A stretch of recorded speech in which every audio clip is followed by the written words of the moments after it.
Hello, you are welcome once again to New Focused Approach to Mathematics Basic 9.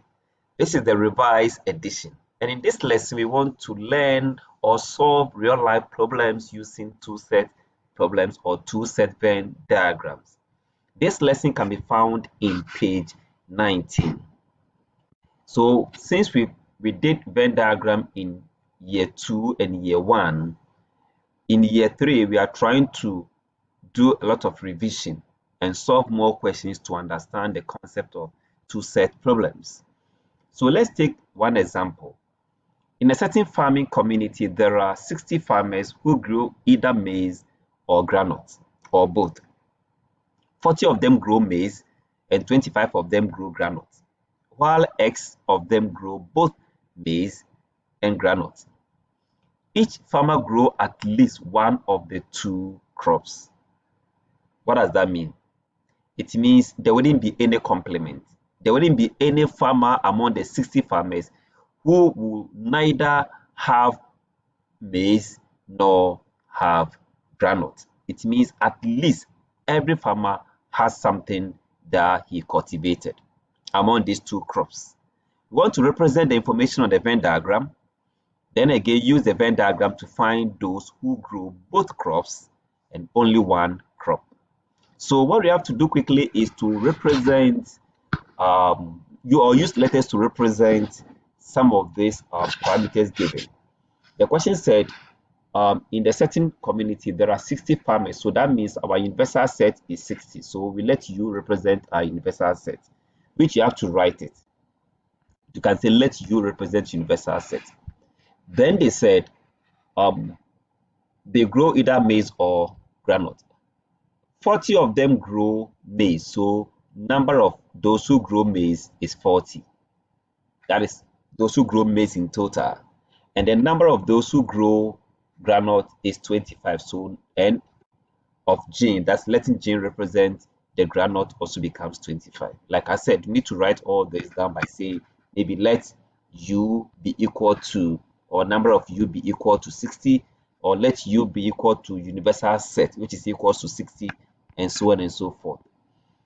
Now we have this. Then the question said, while X of them grow both maize and groundnut, which means that number of maize intersection groundnut is equals to X. And so we put our X here. Now, after representing our X for intersection of the two crops, we want to now know, okay, how many of them grow only maize and how many of them grow only groundnut. We can only do that because the whole of this represent those who grow maize. So if we want to know those who grow only maize, then we subtract this X from the 40. So we get 40 minus X here. The same thing if you want to know those who grow groundnut, they represent the whole of this circle. If I take away the S from that part, I get only those who grow groundnut. So now I have this. When I put this plus this plus this together, it should be equal to the universal set. So I can create an equation by saying 40 minus X plus 25 minus X. That should give me 60. A simple equation here that we have. Negative S plus S, we know is going to give us 0. 40 plus 25 will give us 65. Then we have minus X equals 60. Trying to make X the subject, we group items, so we are going to have our X will be equal to 65 minus 60, which means our X is equals to 5. And we said S represent those who grow both crops. And so question 2, Roman numeral 1 has been answered.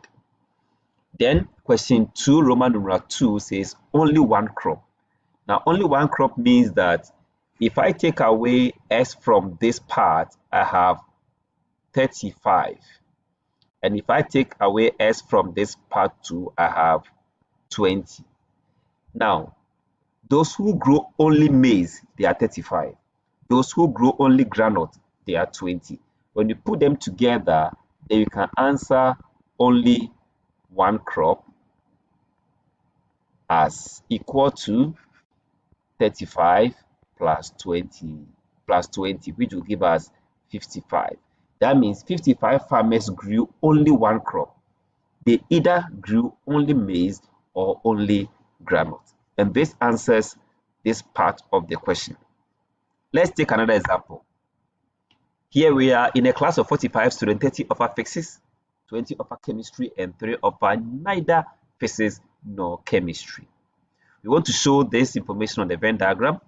Again, we want to use it to answer questions A, B, and C under question 2. Okay, so first of all, once again, we need to know our universal set. That's number of U, letting U represent the universal set. Letting P represent those who study physics, we have physics is equal to 30. And letting C represent, oh, this should be C, sorry. C represent those who offer chemistry, also give us 20. 3 did neither chemistry nor physics, so 3 goes there. Now, they didn't tell us those who did both, so we can choose to put a letter here. Let's call it X to show those who did both. Now, for us to know those who did only physics, we have to do 30 minus X, like we did the earlier one. Then again, here for chemistry, 20 minus X.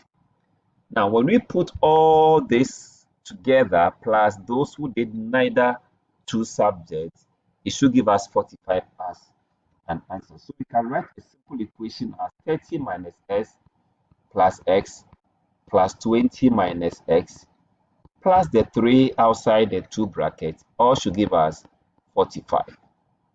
Then we make X the subject. Again, we can have negative S plus S here will give us 0. 30 plus 20 will give us 50. Plus 3 will give us 53.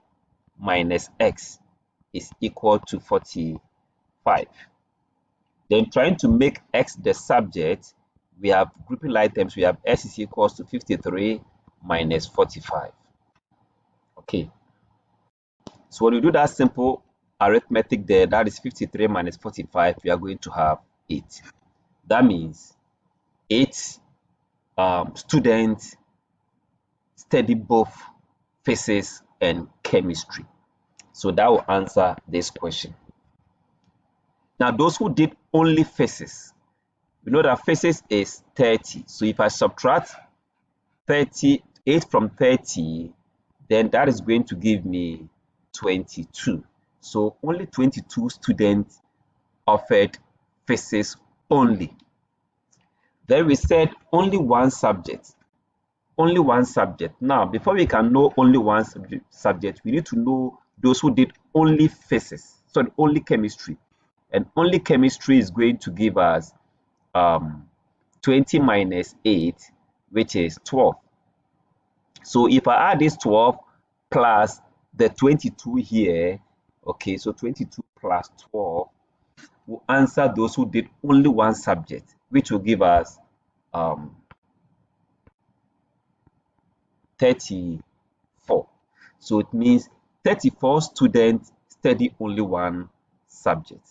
I'm sure this has really helped you to revise your knowledge on two set problems. Thanks so much for watching.